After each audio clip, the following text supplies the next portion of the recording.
तिलावत का मेरे साथ खुदावन के ज़िला पाक कलाम में से निकाले फिलिपियों के नाम पौलुस रसूल का खत 3 बाब उसकी 12 आयत से लेकर 21 आयत तक।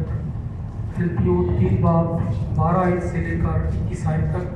जिनके पास बाइबलें हैं वो थोड़ा मेहरबानी निकाल लें। फिलिपियों 3 बाब उसकी 12 आयत से लेकर 21 आयत तक। ये गर्ज नहीं कि मैं पका चुका या कामिल हो चुका हूँ, बल्कि उस चीज़ के पकड़ने के लिए दौड़ा हुआ चाहता हूँ जिसके लिए मसीह यीशु ने मुझे पकड़ा था।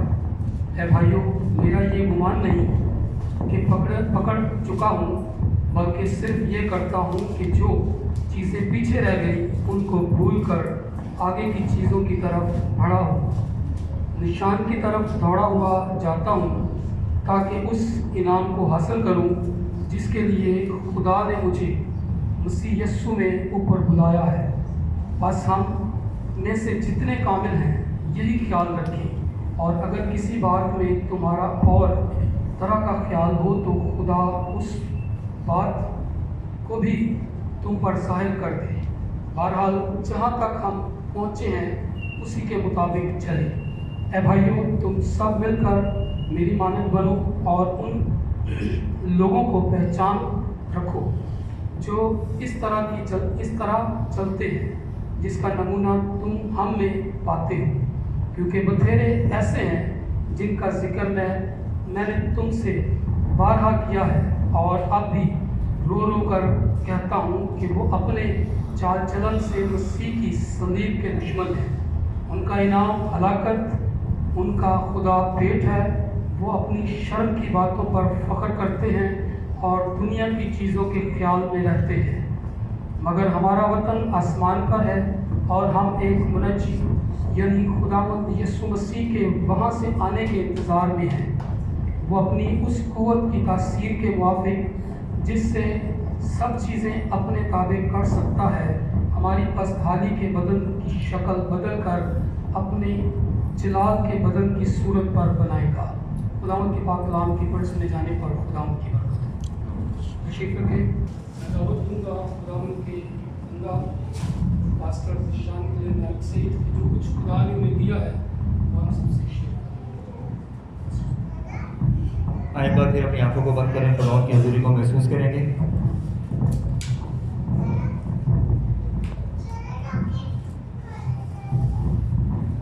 आज के कलाम के लिए जो खुदा आज कलाम का बीज बोने को है,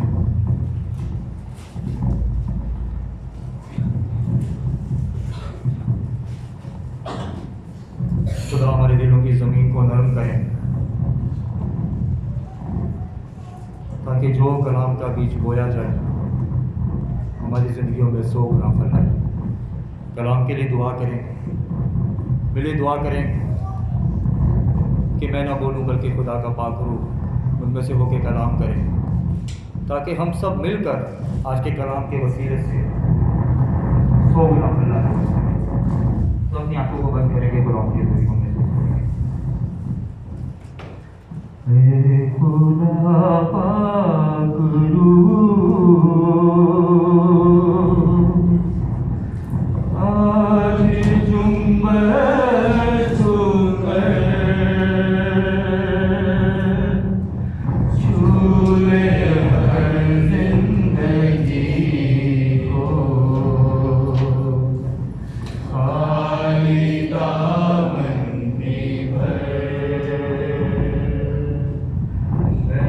खुदा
खुदा बाप जब आप कलाम का बीज बोने को है, अपने खालिद के होठों ख्यालात और जुबान का जिम्मा लीजिए खुदा बाप, ताकि मैं ना बोलूं बल्कि आपका पाक कबूल से होकर कलाम करे, ताकि जितनी जिंदगियां जाने मौजूद हैं आज के कलाम के वसीले से अंधी आंखें खुले और मुर्दा दिल जलाया जाए खुदा बाप। आज का कलाम का बीज हम सब के लिए है खुदा बाप, और इसे बरकत और हम सब है खुदा मिलकर सोगना फला में हो सके।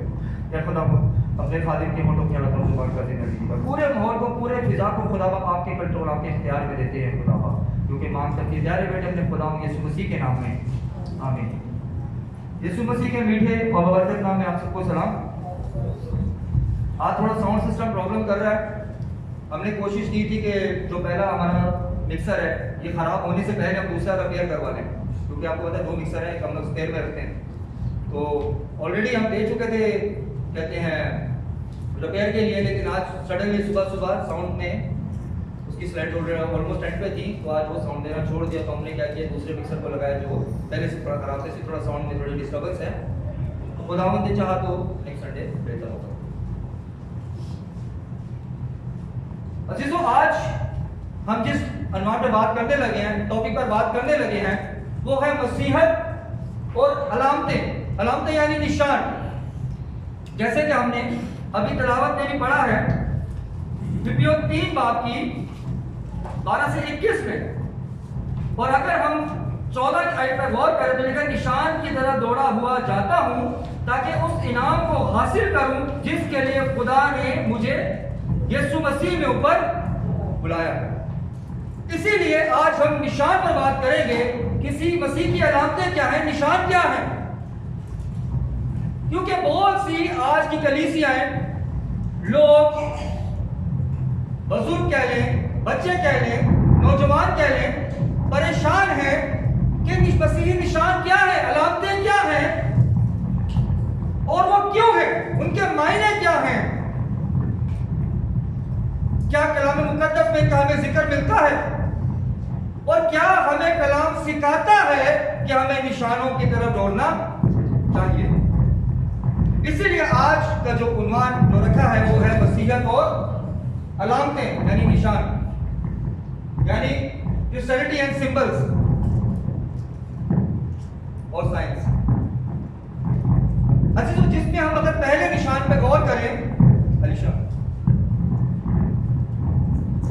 तो उसमें पहला जो अलामत है, जो पहला निशान है मसीही, वो ऑफ कोर्स सलीब है। लेकिन सलीब क्यों है, हमें इस बात पर भी गौर करना चाहिए कि अगर मसीही अलामत सलीब है तो उसकी वजह क्या है। बंद करो।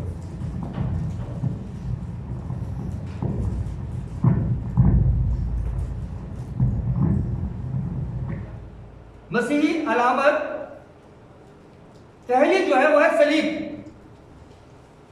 अब गौर करने की बात यह है कि सलीब मसीही अलामत या निशान क्यों है। अजीजों, अगर आप जब सलीब को देखते हैं या सलीब के बारे में सोचते हैं या सलीब के बारे में सुनते हैं, तो सबसे पहली बात जो हमारे ज़हनों में आती है वो है खुदावंद यीशु मसीह। हमें खुदा बाप की मोहब्बत याद आती है कि खुदा ने दुनिया से ऐसी मोहब्बत की कि उसने अपना इकलौता बेटा बख्श दिया कि जो कोई उस पर ईमान लाए हलाक न हो बल्कि।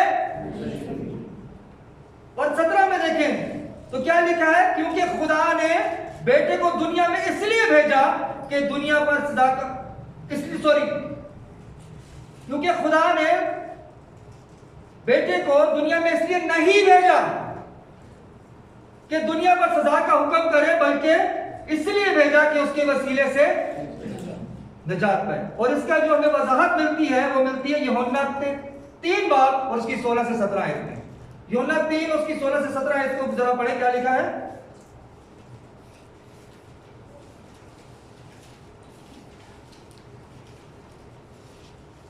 यूहन्ना इंजील बयान 3 बाब उसकी 16 से 17 आयत।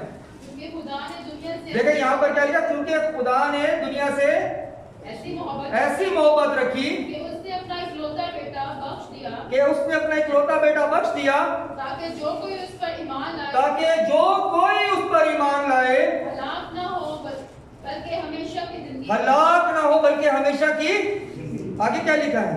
क्योंकि खुदा ने बेटे को क्योंकि खुदा ने बेटे को दुनिया में इसलिए नहीं भेजा दुनिया में इसलिए नहीं भेजा कि दुनिया पर सजा का हुक्म कि दुनिया में क्या सजा का हुक्म करे, बल्कि इसलिए कि दुनिया उसके वसीला से निजात बल्कि दुनिया उसके वसीले से। अब ये खुदा की मोहब्बत है जो खुदा यीशु मसीह में से होकर हम पर जाहिर हुई। खुदा यीशु मसीह किस लिए जाहिर हुए? जब क्रिसमस मनाते हैं किस लिए दुनिया में पैदा हुए जिस्मानी बदन में? उसकी वजह ये सलीब कि हमारे लिए नजात का काम करें। यानी जब भी हम सलीब को देखते हैं या सलीब का निशान हमारे सामने आता है तो हमें वो मुसीबतें याद आती हैं जो खुदा यीशु मसीह ने, जो दुख हमारे निजात देगा खुदा यीशु मसीह ने हमारे लिए सलीब पर, मतलब हमारे गुनाहों की खातिर यीशु मसीह ने क्या किया? सलीब पर अपनी और हमारे लिए क्या किया? निजात का इंतजाम किया। यानी इंसान को निजात कैसे मिली? सलीब, यीशु मसीह की सलीबी मौत से। जो उस वक्त की लानती मौत थी उसको खुदा यीशु मसीह ने हमारे लिए क्या कर दिया? बरकत में बदल दिया। जो राब्ता खुदा का इंसान के साथ टूट चुका था उसको खुदा बाप ने खुदा यीशु मसीह में से होकर हमारे से क्या, हमारे साथ क्या किया? बहाल किया। और बहाल कैसे किया? कि अपने इकलौते बेटे को भी हमारी खातिर कुर्बान करने से दरेक नहीं किया। और वो कुर्बान किस पर हुए? सलीब पर।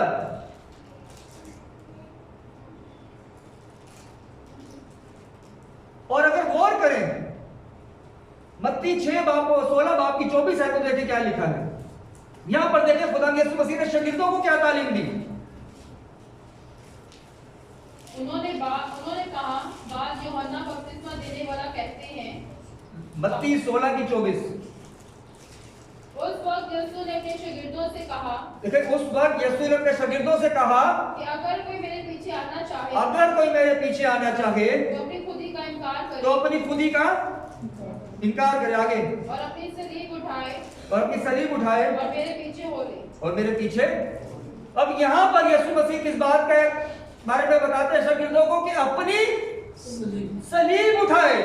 सलीब का हम निशान तो लगाते हैं और हम इस बात का इकरार भी करते हैं कि मसीह ने शागिर्दों को सिखाया कि अपनी सलीब उठाएं। तो सलीब के उठाने का असल मतलब क्या है, उसके मायने क्या है? अगर आप लूका 9 की 23 में गौर करें क्या लिखा है, 23 पढ़े तो उसमें देखिए क्या लिखा है। लूका 9 की 23।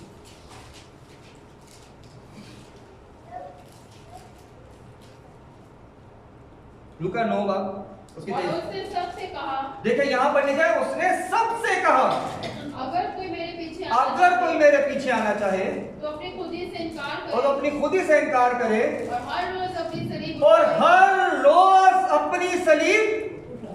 यहां पर पहली हमने लिखा है अपनी सलीब उठाए, लेकिन लूका 9 की 23 में अगर गौर करें तो लिखा है हर रोज अपनी सलीब उठाए। अब ये हर रोज सलीब उठाने का क्या मतलब है? हम सलीब को मसीही निशान मानते हैं, मसीही अलामत मानते हैं, लेकिन हर रोज अगर हम मसीह के फॉलोअर्स हैं, मसीह के पीछे चलते हैं, तो हर रोज अपनी सलीब उठाने का मतलब क्या है?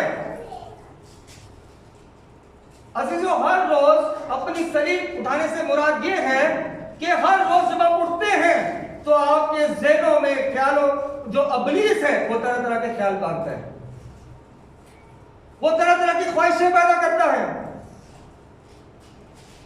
जो दुनियावी चीजें हैं जो इंसान को अट्रैक्ट करती हैं वो सब चीजें दिखाता है, लेकिन आप क्या करते हैं? आप उन ख्वाहिशात से ज्यादा आप खुदा यीशु मसीह को तरजीह देते हैं और आप इनकार करते हैं उन गुनाहों से जो अबलीस चाहता है कि आप करें। तो इसका मतलब यह है कि अपनी सलीब उठाना, यानी रोज आप गुनाहों से इनकार करें।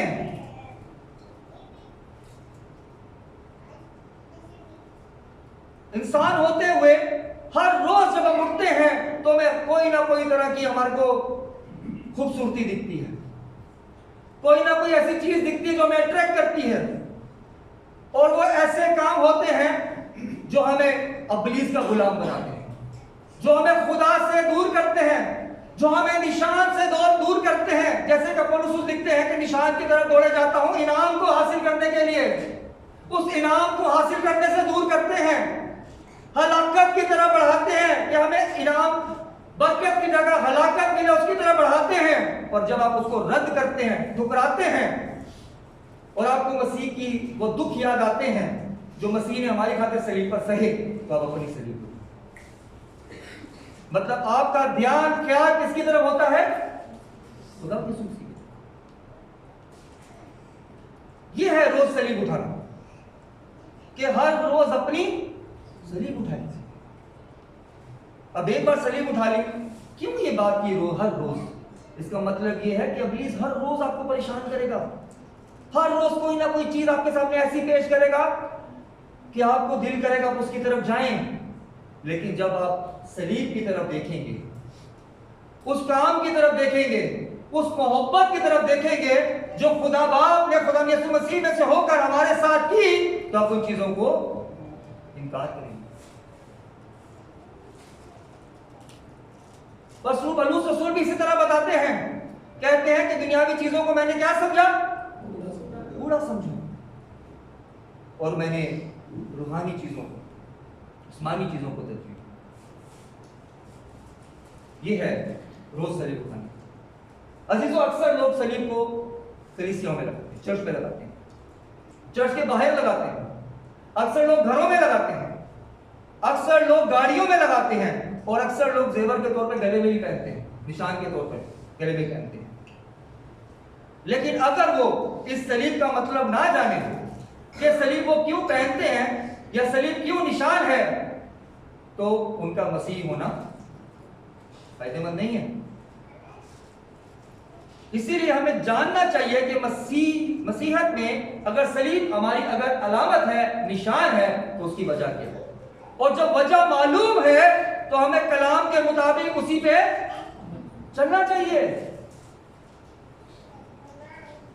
हमारे सामने कलाम पर गौर करें तो बहुत सारी एग्जांपल्स हैं, जिसमें सबसे बड़ी एग्जांपल हमारा निजात दहिंदा खुदा यीशु मसीह है, जिन्होंने खुद इंसानी बदन में जमीनी खिदमत की। इब्लीस ने उनके साथ भी चीजों को दिखाया कि शान और शौकत देता हूं, ये देता हूं, वो देता हूं। ये सिर्फ हमें सिखाने के लिए था, ये सिर्फ हमें सिखाने के लिए था। इब्लीस मसीह के सामने कुछ नहीं है, लेकिन हमें सिखाया कि देखो इंसानी बदन में रहकर मैंने इन सब चीजों को पेश किया है और मैंने इनको रद्द किया। और अगर आप भी मेरे फॉलोअर्स हैं, मेरे पीछे चलते हैं, तो आपने क्या करना है? अपनी सलीब, आपने भी इन चीजों को क्या करना है? और अव्वल दर्जा किसको देना है?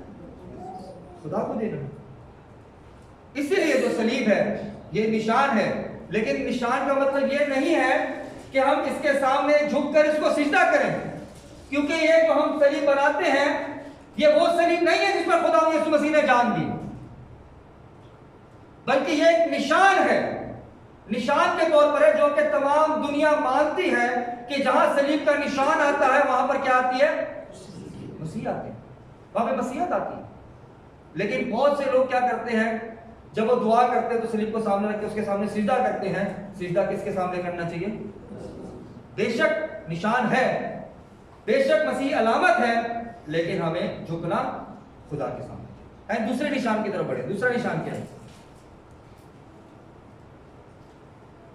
ये दूसरा जो मसीह अलामत है, निशान है, इसे कबूतर भी कहते हैं, पिजन, और इंग्लिश ट्रांसलेशन में देखो तो उसको डोव कहते हैं। ये बहुत छोटा होता है, बहुत खूबसूरत होता है, बहुत खूबसूरत जानवर है। और अगर डोव को देखें तो कबूतर से मिलती जुलती है नस्ल से नस्ल होती है, और बहुत से रंगों और पैटर्न में पाया जाता है। लेकिन सफेद जो रंग है ये मसीहत में पाकीज़गी की नुमाइंदगी करता है। जो सफेद रंग है ये पाकीज़गी की नुमाइंदगी करता है, जो सफेद रंग है। और जो सफेद फाख्ता कबूतर है हमारे कीदे में अमन की अलामत भी है, मसीहत। आपने देखा अक्सर जब लोग आज भी दुनिया में देखे, जब परेड होगी जो अमन के लिए क्या करते हैं, कबूतरों को छोड़ के एक अपना प्यार दिखाते हैं। लेकिन हम इस पे बात नहीं कर रहे। हमारा जो बात है वो है मसीही अलामत। ये दूसरी अलामत है मसीही, जिसको लोग मानते हैं, निशान को, ये मसीही अलामत है जिसे लोग फाख्ता और कबूतर कहते हैं। अजीजों, अब सोचने की बात यह है कि अगर हम इसको मसीही निशान मानते हैं तो इसका क्या कलाम मुकद्दस में जिक्र मिलता है? कलाम मुकद्दस हमें क्या सिखाता है कि क्या ये निशान है मसीही? क्या ये रूह कुदुस है? क्योंकि जब रूह कुदुस की बात करते हैं तो रूह कुदुस कौन है? कौन है? खुदा। रूह कुदुस कौन है? खुदा है।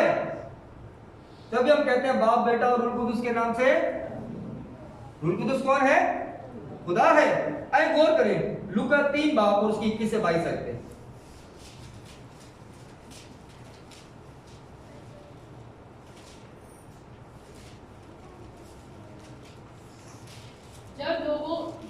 जब सब लोगों ने बपतिस्मा लिया। देखिए यहाँ पर जिक्र मिलता है जब सब लोगों ने बपतिस्मा लिया, और यीशु भी बपतिस्मा पाकर दुआ कर रहा था। जब यीशु भी बपतिस्मा पाकर दुआ कर रहे थे तो ऐसा हुआ कि आसमान खुल गया। देखिए क्या लिखा है, तो ऐसा हुआ कि आसमान खुल गया और रूह कुदुस जिस्मानी सूरत, देखिए रूह कुदुस जिस्मानी सूरत में कबूतर की माने उस पर नाजिल हुआ। और आसमान से आवाज देखिए कहां से आवाज आई? आसमान से आवाज आई कि तू मेरा प्यारा बेटा है, कि तू मेरा प्यारा बेटा है, तुझसे मैं खुश हूं। तुझसे मैं। अब यहाँ पर अजीजों अगर हम इन हवालात पे गौर करें जो हमने पढ़े हैं, तो ये बेशक जो है रूह कुदुस कबूतर की माने जिस्मानी सूरत में आकर खुदा यीशु मसीह पर ठहरा, लेकिन आवाज कहां से आई? अब गौर करें जब मुकद्दसा मरियम हामला होने को दी, जब जिब्राइल फरिश्ता ने खुशी का पैगाम दिया, तो क्या क्या रूह कुदुस की कुदरत, रूह कुदुस की कुदरत उस पर, यानी रूह कुदुस कौन है? तो जो आवाज आ रही है आसमान से, किसकी आवाज है? ये रूह कुदुस की आवाज। ये रूह कुदुस की आवाज आसमान से आ रही है। क्या आवाज आ रही है? पढ़े। तू मेरा प्यारा बेटा है, तुझसे मैं खुश हूं। ये आसमान से आवाज है कि मेरा प्यारा बेटा है जिससे मैं। बेशक एक बॉडीली फॉर्म में, इंसानी बदन में, इंसानी जिस्म में कहते हैं जाहिर हुआ कबूतर की माने, इंग्लिश में डोव। तो उसकी एक वजह क्या थी? क्या वजह थी सब कुछ करने की? अगर रूह कुदुस खुद कबूतर था तो कबूतर ने क्यों नहीं कहा कि ये मेरा प्यारा बेटा, इससे मैं खुश हूं? आसमान से क्यों आवाज आई? मुकद्दसा मरियम रूह कुदुस की कुदरत से हमला हुई।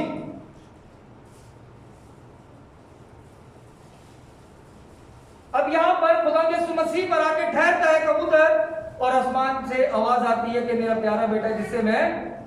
वजह क्या वजह है? पहली बात यह है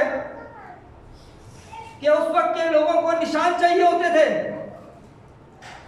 फकीह, फरीसी, यहूदी हर वक्त बहस किया करते थे कि किसके हक में बात की गई है और तू कौन है, कहां से आया, हमें कोई निशान दे, कोई सबूत दे। तो ये निशान के तौर पर कि किसके हक में ये बात की जा रही है उसके लिए जाहिर है। दूसरी बात, अब जब खुदा यीशु मसीह ने बपतिस्मा लिया तो क्या वो वहां अकेले थे? क्या वहां अकेले थे? बल्कि वहां पर भीड़ थी जो आती थी और गुनाहों की माफी के लिए क्या करती थी? बपतिस्मा लेती थी।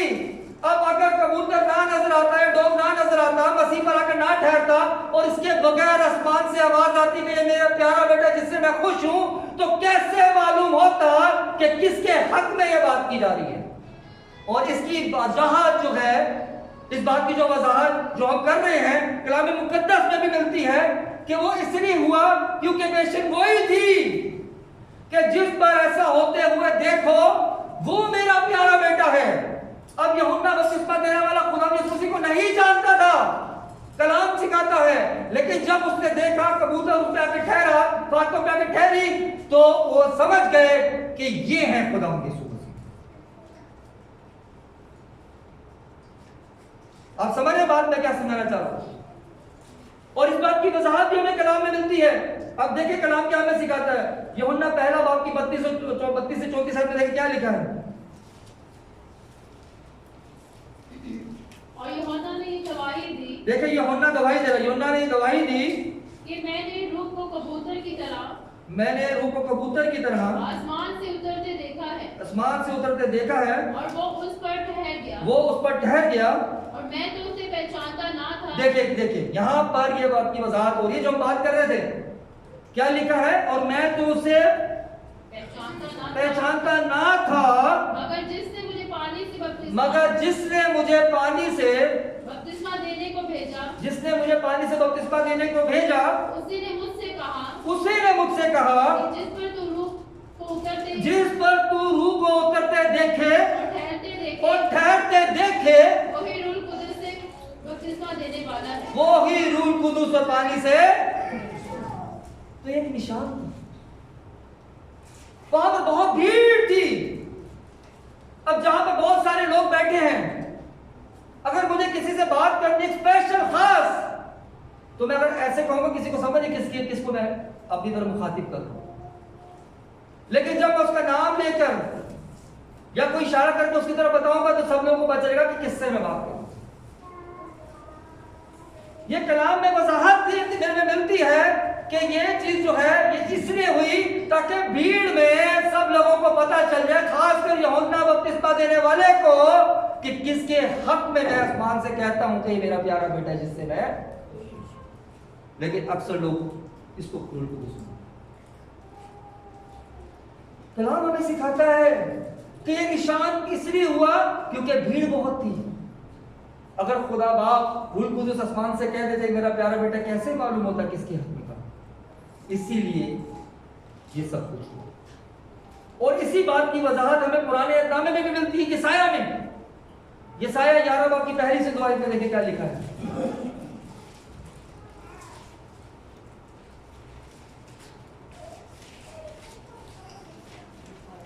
यसाया 11 बाब उसकी पहली से 2 आयत।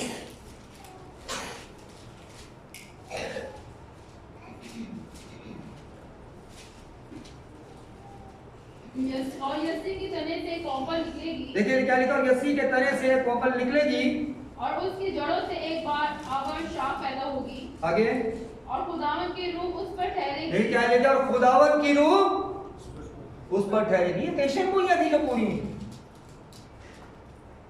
फिर आगे लिखा वो किन चीजों से मामूर होगा। पढ़े क्या लिखा है?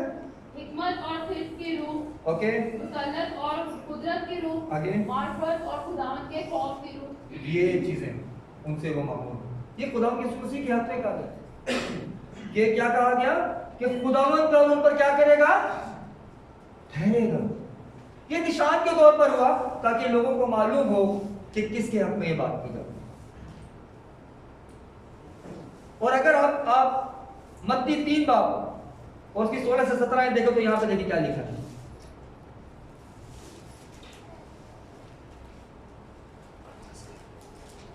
मत्ती 3 बाब उसकी 16 से 17 आयत।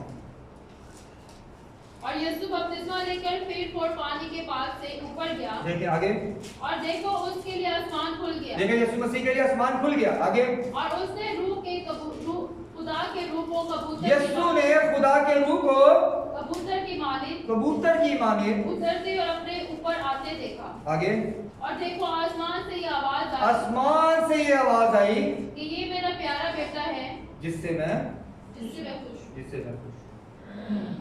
यानी ये सब जो हवाले हमें मिलते हैं, हमें इनसे सीखना चाहिए कि ये इसलिए हुआ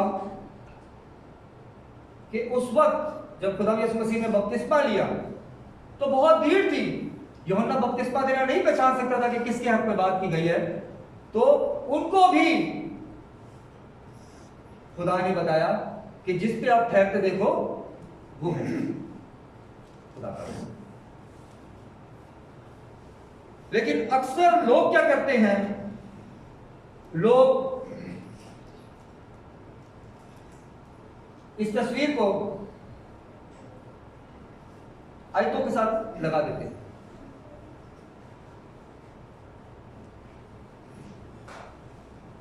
गौर करें तो बाइबल लगेगी, बाइबल के साथ लगा देते हैं कबूतर को, लेकिन हम इसके पीछे की हिस्ट्री नहीं समझते कि इसकी हिस्ट्री क्या है, और हम कबूतर को रूहुल कुदुस मानते हैं। बहुत से लोग, जो कि गलत। रूहुल कुदुस कौन है? खुदा है, और खुदा जानवर नहीं है, बल्कि ये इसलिए हुआ ताकि बताया जा सके कि किसके हक में बात की जा रही है। और अगर कलाम मुकद्दस में गौर करें तो ये एक ही बार ऐसा हुआ कि कबूतर जो है नजर आया, होता है ये नजर आई। लेकिन अगर हम आगे गौर करें तो जब रसूलों ने दुआ की,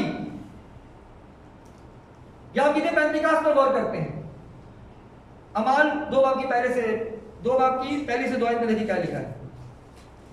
और जब ईद पेंतिकोस्त का दिन आया, देखिए लिखा है, जब ईद पेंतिकोस्त का दिन आया तो वो सब एक जगह जमा थे कि यका आसमान से एक ऐसी आवाज आई। देखे कि यक आसमान से दूसरी बार देखें ऐसा कि रूहुल कुदुस फिर जाहिर हो रहा है, और आवाज कहां से आ रही है? आसमान से। देखिए पहली बार जब खुदा यीशु मसीह के हक में बात की गई तो किधर से आवाज आई? आसमान से। और ये दूसरी बार है कि जब ईद पेंतिकोस्त का दिन आया, सब एक जगह जमा थे कि यक आसमान से, आगे क्या लिखा है? ऐसी आवाज आई जैसे जोर की आंधी का सन्नाटा, जैसे जोर की आंधी का सन्नाटा। आगे, और उससे सारा घर जहां वो बैठे थे गूंज, और उससे सारा घर जहां वो बैठे थे। अब दूसरी बार भी जब ऐसा हुआ तो आवाज कहां से आई? तो रूहुल कुदुस कहां है? लेकिन वो कहां कर रहा है? जमीन पर, तरह तरह के तरीकों से। पहली बार रूहुल कुदुस बताते हैं कि उनका बेटा कौन है। दूसरी बार रूहुल कुदुस से मामूर होके उनकी आंख की भट्टी की जुबानें दिखाई दी। उन्होंने क्या किया? नबूवत की, खुदा के बड़े बड़े कामों का बयान किया। दोनों बार ऐसा ही हुआ। यूहन्ना ने खुदा के बड़े बड़े कामों का बयान किया, क्योंकि वो जान गया खुदा यीशु मसीह को किस लिए जमीन पर भेजा। कौन है मसीह? मसीह ने जब, यूहन्ना ने भी जब इस निशान को देखा तो उसने खुदा का शुक्र किया। उसको पता चल गया कि मसीह कौन है, और उसने कलाम के अंदर लिखा है कि उसने इस बात की गवाही दी। और यहां पर भी गौर करें तो दूसरी बार भी जब आसमान से आवाज आई, जब ये रूहुल कुदुस ईद पेंतिकोस्त के दिन नाजिल हुआ, तो क्या हुआ?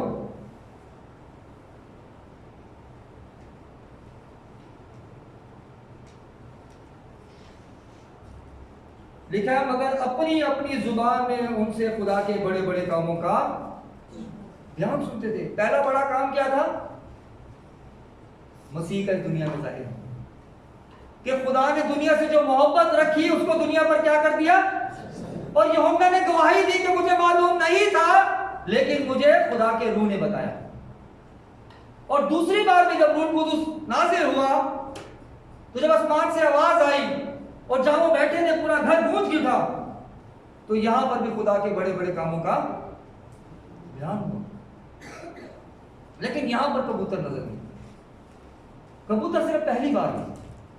अब देखिए यहां पर भी रूहुल कुदुस का नाज़िल होना का बता रहे हैं कि क्या हो रहा है।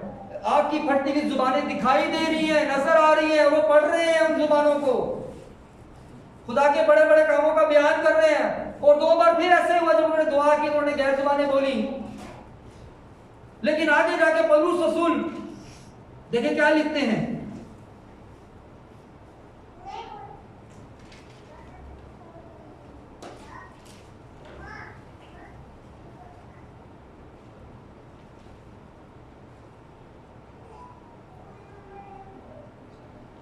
पहला करंथियों 14:22 में।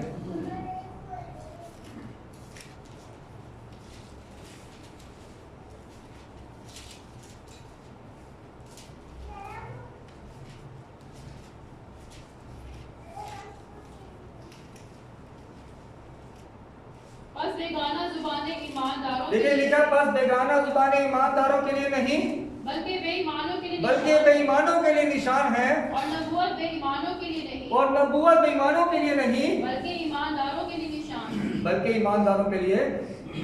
तो रूल कुदुस का निशान क्या है? नबूवत। मसीह के हक में क्या कहा गया? कलाम। और कलाम मुजस्सम हुआ और फजल और सच्चाई से हमारे दरमियान में उसका ऐसा जलाल देगा जैसे बाप के, और उसी कलाम की नबूवत हो रही है। कोई बड़े बड़े कामों का लोग सुन रहे हैं, नबूवत निशान है रूह कुदुस का। कलाम हमें सिखाता है, और कलाम में इस बात की वजाहत भी मिलती है कि तू किसी की शबीह ना बनाना, ना आसमानियों की, ना जमीन की, ना जमीन के। कलाम इजाजत नहीं देता कि हम कोई शबीह बना के उसको सिजदा करें। कलाम ऐसी कोई तालीम नहीं देता कि हम किसी शबीह को खुदा माने और हम उसको सिजदा करें।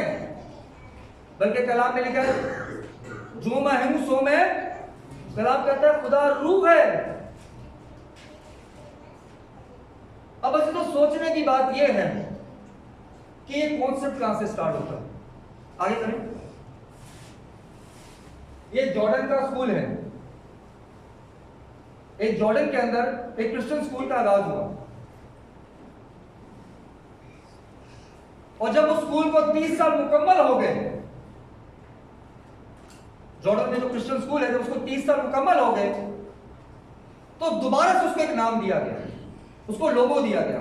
और जब वो लोगो दिया गया, वो लोगो ये था। और ये लोगो इसलिए दिया गया, कहा गया कि ये मसीहत को रिप्रेजेंट करता है। और वहां पर बच्चों को यह तालीम दी जाती थी। लूका 11:13 में पढ़े, क्या लिखा है?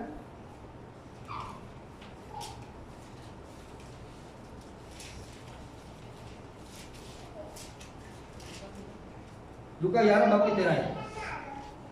और उसने उस पर हाथ रखे, नहीं, लूका 11 बस जब तुम बुरे होकर अपने बच्चों जब तुम बुरे होकर अपने बच्चों को अच्छी चीजें देना जानते हो, अपने बच्चों को अच्छी चीजें देना चाहते हो, तो आसमानी बाप अपने मांगने वालों को तो आसमानी बाप अपने मांगने वालों को रूह कुदस क्यों ना देगा? रूह कुदस क्यों ना देगा?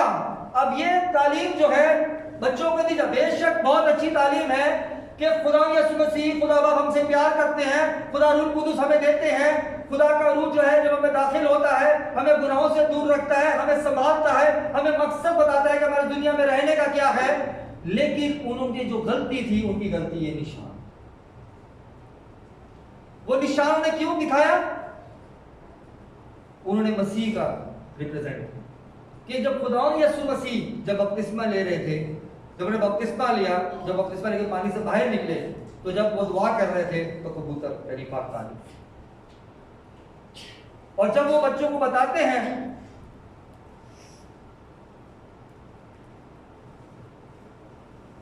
तो आसमानी बाप अपने मांगने वालों को रूह कुदस क्यों ना देगा, तो वो रूह कुदस का निशान कबूतर। और वहां से जो ये कलीसिया जिसने स्टार्ट किया था, उसने फिर ये सब चीजें दुनिया में फैलाना स्टार्ट। ये पहले शुरुआत से नहीं था, और ना ही कलाम हमें इस बात का कोई सबूत देता है, ना वजाहत देता है कि रूह कुदस का निशान जो है वो कबूतर है।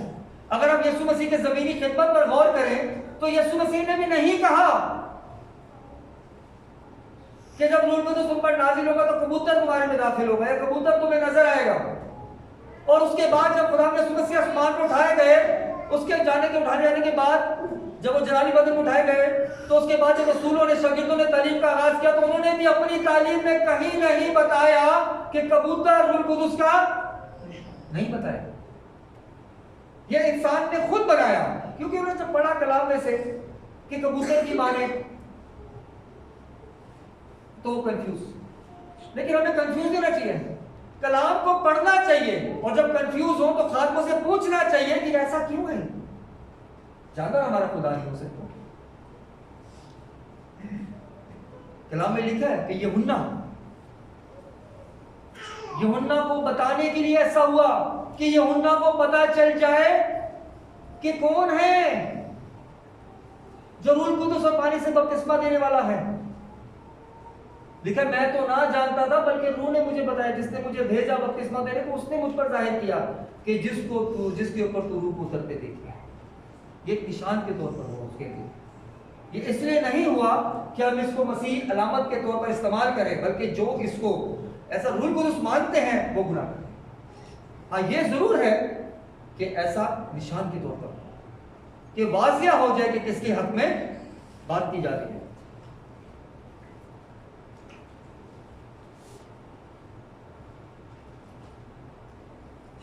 और यही इस बात की सच्चाई है। अक्सर लोग हो सकते हैं इस बात पर एग्री हों, अक्सर लोग ना हों, लेकिन एग्री वही होंगे जो कलाम को समझेंगे, जो कलाम की आयतों को, हवालों को समझेंगे कि ये क्यों हुआ। यूहन्ना उसकी बात की वजाहत कर रहे हैं कि मुझे ये बात कही गई थी, बताई गई थी कि ऐसा जब आप होते देखो आपको पता चलेगा कि कौन है जिसके हक में बात की जा रही है। लेकिन लोग अगर इस्तेमाल करते हैं तो मैं कुछ बोल नहीं सकता, लेकिन हमें जो हम कलाम को सुन रहे हैं और कलाम की आयतों को समझते हैं तो हमें इसको रूह कुदुस से मानना, क्योंकि रूह कुदुस कौन है और ना इसके आगे सिजदा करना चाहिए, सिजदा सिर्फ खुदा के सामने। आइए तीसरी बात पर गौर करें। तीसरी अलामत है फिश। आपने देखा होगा, बहुत से लोग जानते हैं कि ये जो साइन है ये बहुत ज्यादा जो हमारे दूसरी मिशन में इस्तेमाल करती है, इस निशान को इस्तेमाल करती हैं। वो अक्सर कॉलर पे लगाती हैं फिश के निशान को, ये निशान बने को लगाती हैं, अक्सर अपने टाई पे लगाते हैं, अक्सर अपने कोट पे लगाते हैं, शर्ट पे पॉकेट पे लगाते हैं। इस निशान को, ये तीसरी मसीही अलामत है जिसकी हम बात कर रहे हैं, निशान को, कि इसको लोग अलामत के तौर पर मानते हैं, निशान के तौर पर मानते हैं। और ये बात सच है कि बहुत से लोग ऐसा करते हैं, मानते हैं, और वो इस निशान को अपने जिस्म पर लगाते हैं और कुछ तो गुदवाते भी हैं। अब कलाम में से गौर करेंगे कि क्या ये मसीही निशान है, क्या ये मसीही अलामत है। जो हम इसको देखते हैं मछली को, क्या ये मसीही अलामत है भी या नहीं।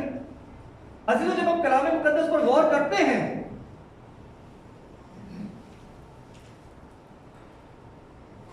तो हमें सीखने को मिलता है कि जब खुदा यीशु मसीह ज़मीनी खिदमत में थे, तो जब यीशु मसीह ने शुरुआत में जब शागिर्दों को बुलाया, पढ़े हवाला पढ़े, मरकज पहला बाब की 16 से 17 पढ़ेगा।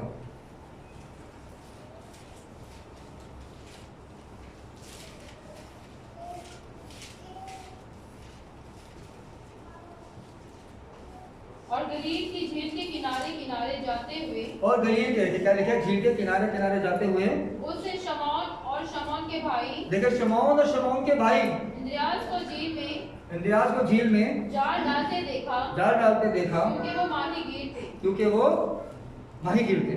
आगे, और यीशु ने उनसे कहा, आगे, मेरे पीछे चले आओ, तो मैं तुमको आदमगीर बनाऊंगा। अब ये वो हवाले हैं जिनको लेकर लोगों ने मछली को मसीही अलामत के तौर पर स्टार्ट किया। और अगर हम और गौर करें तो इस मछली को यूनानी जुबान में इक्थियस कहते हैं, मसीही सिंबल के तौर पर इस्तेमाल करते हैं। और जब आप लोगों से बात करें कि आप इसको क्यों निशान के तौर पर मानते हैं, तो पहला हवाला वो ये देते हैं कि जब शागिर्दों को उन्होंने बुलाया तो क्या कहा, मैं तुमको आदमगीर बनाऊंगा। और आगे क्या कहते हैं, आगे हवाला देते हैं मत्ती 14 बाब की 31 से 21 आयत में कि यहां पर खुदा यीशु मसीह ने 5000 लोगों को मछली और आगे अगर गौर करें तो मत्ती 14 बाब की 29 से 38 आयत पर अगर गौर करें तो यहां पर जिक्र वो बताते हैं कि 4000 लोगों को मछली खिलाई।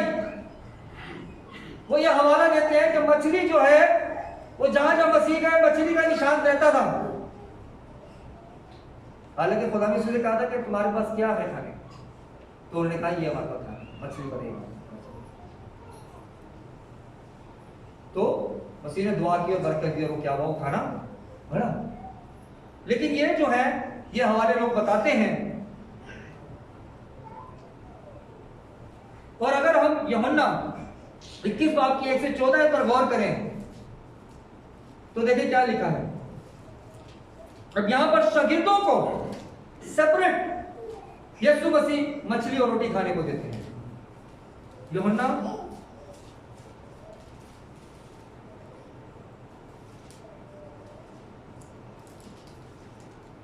21 बाब।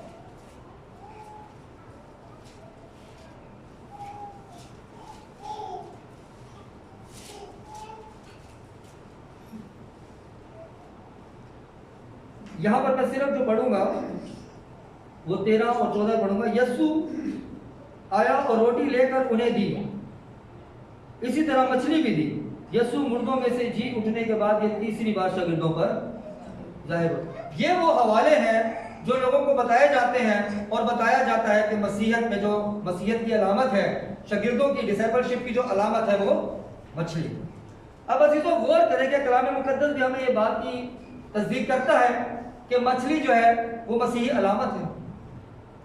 अजीजों अगर आप कलाम मुकद्दस पर गौर करें तो खुदा ने यीशु मसीह की ज़मीनी खिदमत में कभी नहीं बताया, कभी नहीं कहा कि मछली जो है वो शागिर्दियत है, कि अगर जो शागिर्द है उसको मछली से तशबीह दी गई कि मुशाबे ठहराया, नहीं। बल्कि इसका आगाज ऐसे हुआ,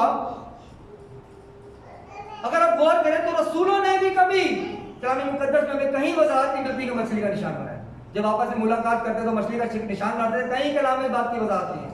खतो खताबत होती थी, जाते थे, मिलते थे, एक दूसरे को सलाम करते थे, एक दूसरे के लिए बरकत चाहते थे, एक दूसरे के लिए दुआ करते थे, एक दूसरे के लिए सलामती चाहते थे।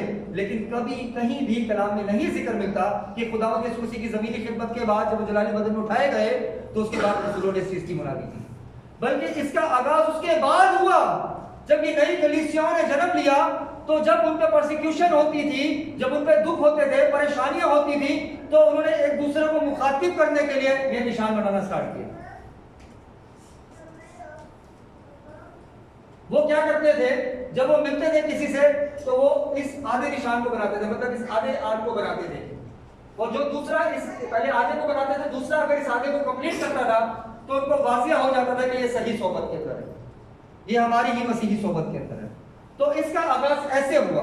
लेकिन कलाम नहीं कहते कि मसीहत में क्या कहते हैं, मसीहत की ये अलामत है या निशान है, लेकिन लोगों ने स्टार्ट किया, क्योंकि वो इस तरीके से लोगों को बताते हैं, इन हवालों को पढ़ के, कि मसीह ने मछली खिलाई, पहले 5000 को, 4000 को, फिर शागिर्दों को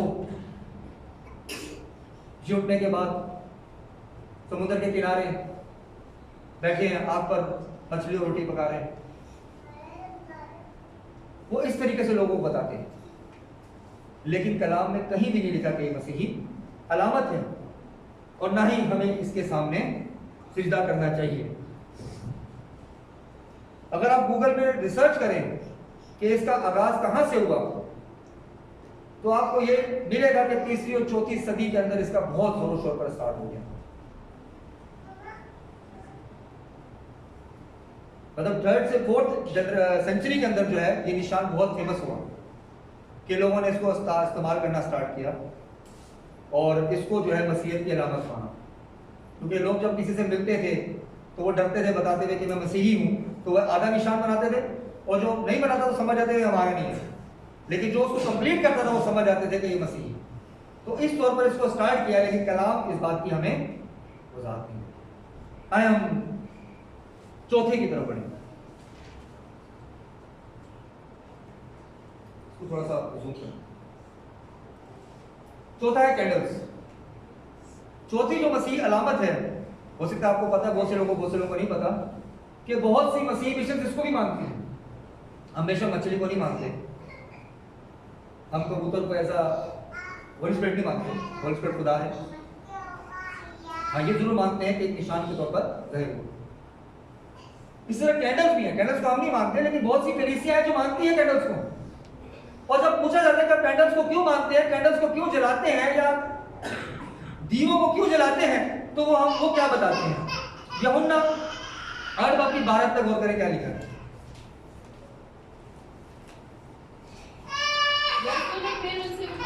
यीशु ने फिर उनसे मुखातिब होकर कहा दुनिया का नूर मैं कि दुनिया का नूर, आगे, जो मेरी पैरवी करेगा वो अंधेरे में ना जो मेरी पैरवी करेगा वो अंधेरे में, वो इस बात को बताते हैं कि मसीह ने कहा कि मैं दुनिया का नूर हूं, और वो जो क्रॉस वगैरह जो लगी होती है उसके सामने वो जलाते हैं कैंडल और बताते हैं कि नूर, हम नूर को रिप्रेजेंट कर रहे हैं। हालांकि कलाम हमें इसकी बताते हैं मसीह नूर है, कैंडल नूर नहीं है, मसीह नूर है। आगे देखिए क्या लिखा है, मत्ती 5 बाब की कहते हैं 14 से 16 में देखिए क्या लिखा है।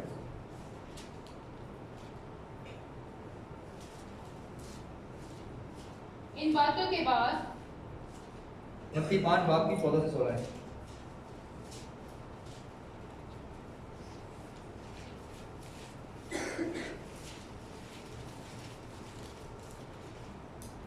लेकिन तुम दुनिया के नूर हो, जो शहर पहाड़ पर बसा है वो छुप नहीं सकता, और चराग जलाकर पैमाना के नीचे नहीं बल्कि चरागदान पर रखते हैं, तो उससे घर के सब लोगों को रोशनी पहुंचती है। अब ये दूसरा हवाला देते हैं कि एक तरफ मसीह कहते हैं मैं कि वो खुद नूर है, और दूसरी तरफ वो अपने लोगों को कहते हैं कि तुम दुनिया का नूर हो, और वो क्या करते हैं, कैंडल जलाते हैं।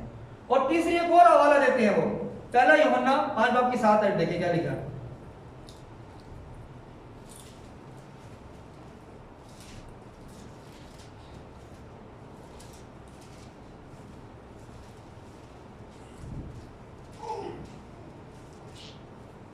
पहला यूहन्ना 5 बाब, पहला यूहन्ना पहला बाब,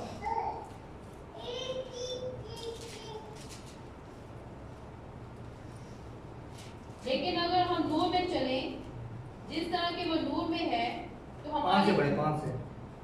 उसने सुनकर जो पैगाम हम तुम्हें देते हैं वो ये है कि खुदा नूर है। यहां पर लिखा है खुदा नूर है, एक तरफ लिखा मसीह नूर है, एक तरफ लिखा है कि तुम दुनिया के नूर हो, और तीसरा हवाला क्या मिलता है हमें कि खुदा नूर है। तो इसीलिए क्या करते हैं लोग, कैंडल्स को जलाते हैं। हालांकि कलाम हमें इस बात की कहीं भी वजाहत नहीं देता, ना खुदावंद यीशु मसीह ने कैंडल जलाई, ना उसके बाद शागिर्दों रसूलों ने जलाई, और ना कलाम हमें इस बात की वजाहत देता है। लेकिन अफसोस की बात यह है कि बहुत सी कलीसियाएं इस निशान को मानती हैं, और वो क्या करती हैं, इन हवालों को कोट करती हैं, और वो गुनाह में जाती हैं, क्योंकि वो कैंडल्स को नूर समझ लेते। ये भी एक गलत मसीही अलामत है जो कि बहुत सी कलीसियां मानती हैं। आज हम बात करें मसीही अलामत और निशान पर कि कौन से निशान हैं, कौन से नहीं है, और अगर है तो कलाम में क्या उस बात की हमें वजाहत मिलती है, और अगर वजाहत मिलती है तो हमें उन निशानों के पीछे भागना चाहिए। कलाम में हमें कहीं नहीं जिक्र मिलता कि कैंडल जलाने से नूर मिलता है, ये कहीं नहीं। ये हवाले लोग देकर दुनिया को कंफ्यूज करते हैं कि हम कैंडल इसलिए जलाते हैं क्योंकि खुदा नूर है, और उसने बताया कि हम भी नूर है तो हम अंधेरे में क्यों रहे, हम कैंडल जलाते हैं। ये गलत। बल्कि कलाम क्या कहता है, अगर मसीह को अगर आप मानते हैं नूर है, तो मसीह को अपने में उतारे ताकि आप अंधेरे में ना रहें। कैंडल को नहीं जलाना, उस नूर को अपने अंदर दाखिल करें और कामों से बताएं कि नूर आपके अंदर है। उस अपने अंदर जो नूर को दाखिल किया, मसीह को दाखिल किया है, उससे दुनिया को रोशन करें, इब्लीस की गुलामी से निकालें। ये है नूर। ये कैंडल जलाना नूर नहीं है, बल्कि गलत अलामत। और ये जो हवाले देते हैं वो भी गलत करते हैं। बल्कि अगर आप इन सब हवालों पर गौर करें, इन चारों अलामतों पर गौर करें, तो आपको एक ही बात सीखने को मिलेगी जो सब में कॉमन है, वो है खुदा की मोहब्बत। खुदा की मोहब्बत को समझें जो खुदावंद यीशु मसीह में से होकर हम पर,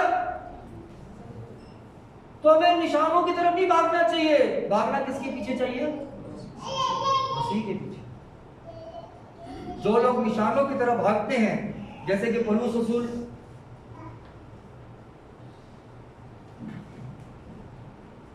लिखते हैं, निशान की तरफ दौड़ा हुआ जाता हूं, तो वो निशान कौन है? मसीह। वो निशान ये नहीं है, वो खुदा के यीशु मसीह की तरफ दौड़ा जाता है। क्यों क्यों दौड़ते हैं?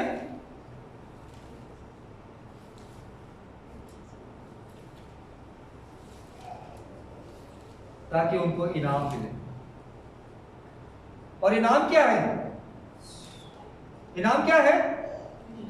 हमेशा की जिंदगी। लिखा है कि ऐसी खुशी आपको होगी जब आप खुदा की मसीह की आवाज को सुनेंगे कि कोई उस खुशी को आपसे छीन नहीं सकता। अब ये खुशी कैसे हासिल होगी? जब इंसान निशानों के पीछे भागेंगे, कि बजाय के उसके पीछे भागे कि जो नूर है। सलीब पर जान मसीह ने दी, कबूतर भी नजर आया तो मसीह के लिए नजर आया। ये मछली की भी अगर बात करते हैं तो मसीह ने खिलाई। और रोशनी की बात करते हैं तो मसीह रोशनी है। मतलब हर चीज के अंदर जो कॉमन चीज वो है मसीह। तो मसीह इंपॉर्टेंट है। इंसान को अपनी जिंदगी में अव्वल दर्जा किसको देना चाहिए? मसीह को। हाँ, एक और अलामत देना चाहता हूं, ये भी आपके साथ आपको बताऊं, थोड़ा बड़ा करें। ये अक्सर हम रेनबो को देखते हैं। ये पुराने अहदनामे में ये खुदा का अहद है जो खुदा ने तमाम दुनिया से किया, यहाँ तक के चांदों से भी किया, कि तमाम दुनिया को दोबारा हलाक नहीं करेंगे पानी के तूफान से, समुद्र से। और इस बात की वजाहत हमें पैदाइश 2:11-16 में मिलती है कि यहाँ पे जो हमें तलवार का जिक्र मिलता है, जो नजर आती है आसमान में बारिश के बाद हुई है तूफान। और इसी बात का जिक्र हमें इसके पहली की 28 में भी मिलता है। और अगर हम मुकाशवा 4 की 3 आयत पर गौर करें तो यहां पर भी जिक्र मिलता है। देखिए मुकाशवा 4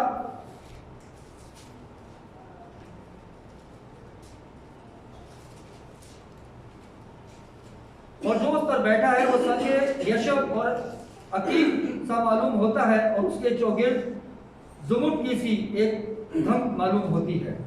यहां पर अगर आप इंग्लिश ट्रांसलेशन में जाएं तो आपको नजर आएगा कि जो ये वर्ड जो इस्तेमाल हुए, जो चारों तरफ जो मौजूद है वो क्या है? रेनबो। मतलब रेनबो ये एक अहद है इंसान से खुदा का, कि जब जब बारिश के बाद नजर आता है तो खुदा को अहद याद आता है जो उसने दोनों ने इंसान के साथ किया, कि दोबारा तमाम दुनिया को बनाने के लिए। तो ये भी एक मसीह अलामत है, मसीह का अहद है। लेकिन अब हमारा जो मेन टॉपिक है वो दूसरा है, वो है मसीहत अलामतें, निशान जिनके पीछे लोग भागते हैं। इसके पीछे नहीं भागते, लेकिन हम ये जरूर कहेंगे कि जब कोई बच्चा या कोई फैमिली जब रेनबो देखती है कितनी खुश होती है कि हमने डिफरेंट कलर्स का निशान देखा। तो जब इस निशान को देखें तो याद रखें, जब ये निशान आसमान पर दिखता है तो खुदा की तरफ से, ये निशान के तौर पर, ये अहद के तौर पर होता है। आइए गौर करें फिलिपियों 3:12 से 14 आयत में, जो हमारे कहते हैं तिलावत भी की गई। दोबारा से इसको बुलंद आवाज में पढ़ें। ये गर्ज नहीं कि मैं पा ये लिखा है, गर्ज नहीं कि मैं पा चुका या कामिल हो चुका हूँ, बल्कि उस चीज के पकड़ने के लिए दौड़ा हुआ जाता हूं। अब यहाँ पे पौलुस रसूल किसी चीज को पकड़ने के लिए दौड़े जा रहे हैं। आगे, जिसके लिए मसीह यीशु ने मुझे पकड़ा था। अबे हमें भी मसीह ने पकड़ा, मसीह के दरमियान, मसीह के हजूरी में है ना, तो हम भी किसी ना किसी चीज के पीछे दौड़ रहे हैं। तो वो हमें सिखा रहे हैं कि वो पकड़ने के लिए दौड़ रहे हैं किसी चीज को। आगे, ऐ भाइयों, मेरा ये गुमान नहीं कि पकड़ चुका हूँ। वो कहते हैं मेरा गुमान नहीं कि मैं उस चीज को पकड़ चुका हूँ जिसके पीछे दौड़ रहा हूँ। आगे, बल्कि सिर्फ ये करता हूँ कि जो चीजें पीछे रह गई उनको भूल कर आगे की चीजों की तरफ। अब आज हम भी अगर मसीह के पीछे चलते हैं तो हमने क्या करना? पुरानी चीजों को पीछे मुड़ के नहीं देखना, बल्कि आगे की तरफ, बरकतों की तरफ बढ़ना है जो मसीह ने हमें बुलाया और हमें देने को है। आगे, निशान की तरफ दौड़ा हुआ जाता। निशान की तरफ दौड़ा जाता है। लेकिन निशान पे हमने बात की, मसीह की अलामतें, मसीह और अलामतें और निशान। आगे, ताकि उस इनाम को हासिल करूं जिसके लिए खुदा ने मुझे मसीह यीशु में ऊपर बुलाया है। आगे, बस हम में से जितने कामिल हैं यही ख्याल रखें। और अगर किसी बात में तुम्हारा आगे, और तरह का ख्याल हो, देखिए अगर कोई और तरह का ख्याल हो तो खुदा उस बात को भी तुम पर जाहिर कर दे। खुदा उस बात को भी तुम पर था। कलाम ने आज जाहिर किया कि हमें किस निशान की तरफ दौड़ना चाहिए, कि अगर कोई और तरीके की तरफ दौड़ रहा है तो खुदा का कलाम उसको आपको बताया करे। आगे, बहरहाल जहाँ तक हम पहुँचते हैं उसी के मुताबिक चलो। आगे, ऐ भाइयों, तुम सब मिलकर मेरी मालिक बनो आगे, और उन लोगों को पहचान रखो जो आगे, इस पर चलते हैं, आगे, जिसका नमूना तुम हम पे पाते हो। आगे, क्योंकि बतेरे ऐसे हैं जिनका जिक्र मैंने तुमसे बारहा किया है आगे, और अब भी रो रो कर कहता हूँ कि आगे, वो अपने चाल चलन से मसीह के सलीब के दुश्मन हैं। आगे, उनका अंजाम हलाकत है। देखिए जो गलत निशानों की तरफ भागते हैं या निशानों को पूजते हैं या उसके आगे सिजदा करते हैं बजाय कि खुदा के सामने सिजदा करें, तो आगे क्या लिखा है कि अगर वो उनके पीछे दौड़ते हैं तो उनका अंजाम क्या है? हलाकत है। आज हमें सोचना है कि जब हमने कलाम को सुना है, मसीह अलामतों को हमने देखा कि लोग कैसे गुमराही का शिकार हैं और कौन सी हमें निशान मानना चाहिए, कौन सा नहीं मानना चाहिए, तो हमने सीखना है कि हमें अपनी जिंदगी को कैसे गुजारना। क्योंकि अगर हम आज भी निशानों की तरफ भागेंगे तो क्या होगा? हमारी भी क्या होगी? हलाकत होगी। देखिए क्या लिखा है, पहला कुरिन्थियों 9 बाब की 24 से 25, जल्दी से पढ़े इसको ताकि मैं करें।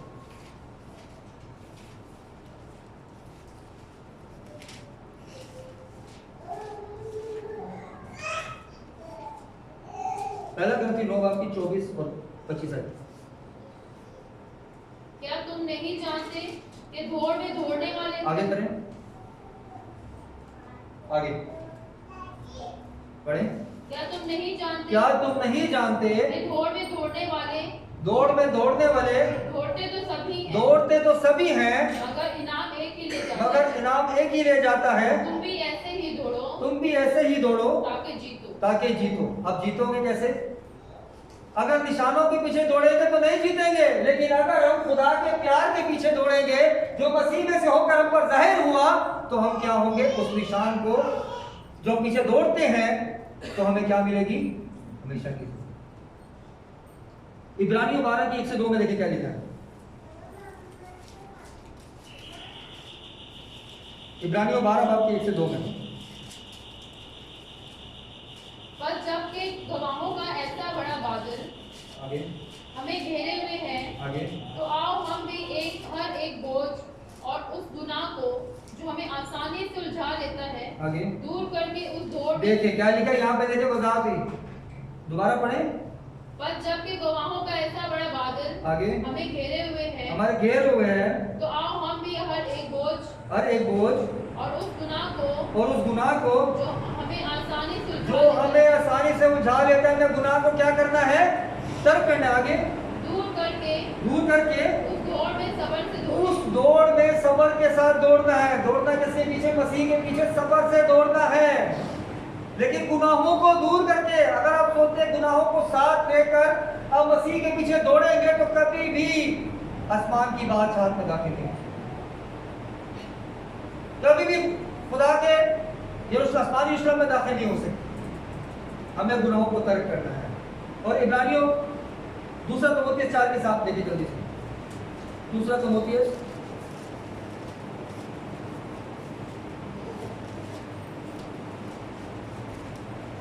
4 बाब के साथ है। मैं अच्छी कुश्ती लड़ चुका। देखिए यहाँ पे पौलुस उसे लिखते हैं, मैं अच्छी कुश्ती लड़ चुका, मैंने दौड़ को खत्म कर लिया, मैंने ईमान को महफूज रखा। अब अजीजों, हमने इन सब निशानों पर गौर किया, मसीह अलामतों पर गौर किया, और हमने ये भी सीखा कि कौन सी अलामत है, कौन सी अलामत नहीं है, कौन सा निशान मसीह है, कौन सा नहीं है। और ये भी हमने सीखा कि हमें दौड़ना किसके पीछे चाहिए?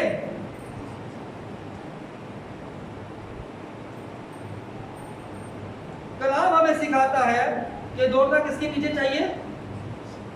दोबारा पढ़े इब्रानियों 12 बाब की 1 से 2 आयत।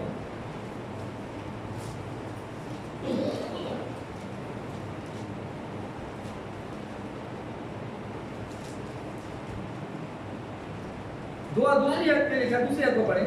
और ईमान के बानी और ईमान के बानी और कामिल करने वाले यीशु को तपते कामिल करने वाले यीशु को। तपते। तो जब हमें दौड़ना है तो देखना किसकी तरफ है? अब आप बताएं, हमें निशानों की तरफ देखना है, किसकी तरफ देखना है?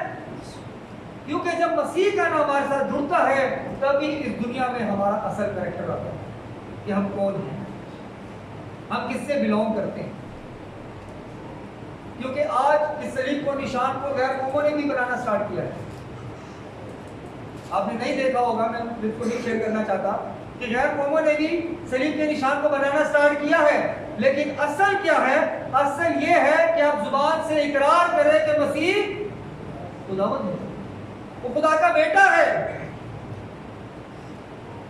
जब पौलुस और सीलास कैद में थे, जब दरोगा ने देखा कि जब सलाखें खुल गई तो क्या डर गया। तो जब पता चला वो अंदर ही है तो दरोगा क्या कहता है, मैं क्या करूं कि मेरा घराना नजात पाए? तो क्या कहा कि तू यीशु मसीह पर ईमान ला तो तू और तेरा घराना निजात पाएगा। हमें तकना किसको है भागने के लिए? मसीह को। निशानों के पीछे नहीं भागना, क्योंकि अगर हम निशान के पीछे भागेंगे तो हमारी क्या है? हलाकत है इन निशानों के पीछे। और लेकिन अगर हम खुदावंद यीशु मसीह के पीछे भागते हैं तो हमें क्या मिलेगा? हमेशा की। आज के कलाम के वसीले से खुदा आप सबको बहुत